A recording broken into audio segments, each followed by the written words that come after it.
ஒரு இளைஞனுக்கு வித்தியாசமான ஒரு சிந்தனை வந்தது. தன்னுடைய நேரத்த ரொம்ப பயனுள்ளதா கழிக்கணும்னு சொல்லிட்டு, தன்னை சுத்தி இருக்கிற எல்லார்கிட்டயும் கேட்க ஆரம்பிச்சான். ஒரு சிலர் சொன்னாங்க, "நீ வந்து நல்லா ஊர் சுத்தி பாரு. நெறைய விஷயங்கள வந்து நீ கத்துக்கொள்ளலாம்." அப்படிங்கிற மாரி சொன்னாங்க. சில பேர், "நீ ஃபிட்டா இரு. நீ வந்து இப்ப வாலிபனா இருக்க. அதனால நீ என்ன பண்ணு, ஜிம்முக்கு போ. இந்த மாதிரி காலையில ஒர்க் அவுட் பண்ணு." அந்த மாதிரியெல்லாம் நெறைய பேர் சொல்ல ஆரம்பிச்சாங்க.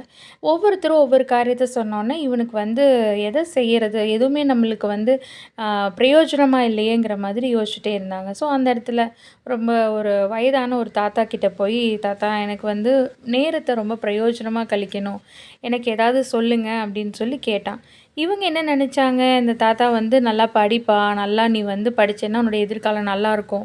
அப்படிங்கிற மாரி சொல்லுவாருங்கிற மாரி எதிர்பார்த்தா, அந்த தாத்தா சொன்னாராம், "இந்த மாதிரி உன்னுடைய நேரத்த, உன்னோட ஓய்வு நேரத்த எந்த நபரோ, எந்த பொருளோ திருடாம பார்த்துக்கோ. உன்னோடத நீ பத்திரமா வச்சுக்கோ." அப்படின்னு சொல்லி சொன்னாராம். இவரும் யோசிச்சு பார்த்தாங்களாம், ஆமா, நான் நெறைய நேரத்தில என்னுடைய மற்றவர்களுக்காகவோ, இல்லன்னா மற்ற பொருட்களுக்காகவோ என்னுடைய நேரத்த கொடுத்துர்றேன் அப்படின்னு. வேதத்தில ஒரு வார்த்தை சொல்லப்பட்டிருக்கு. "நாட்கள் பொல்லாதவைகளானதால் காலத்தை பிரயோஜனப்படுத்திக் கொள்ளுங்கள்."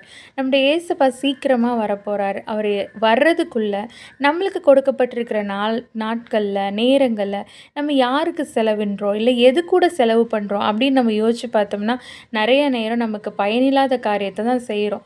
நம்ம யோசிப்போம். கர்த்தருக்குரிய காரியங்கள்ல நம்ம சிந்தைய செலுத்துவோம். நாட்கள பிரயோஜனப்படுத்திக் கொள்வோம். God bless you.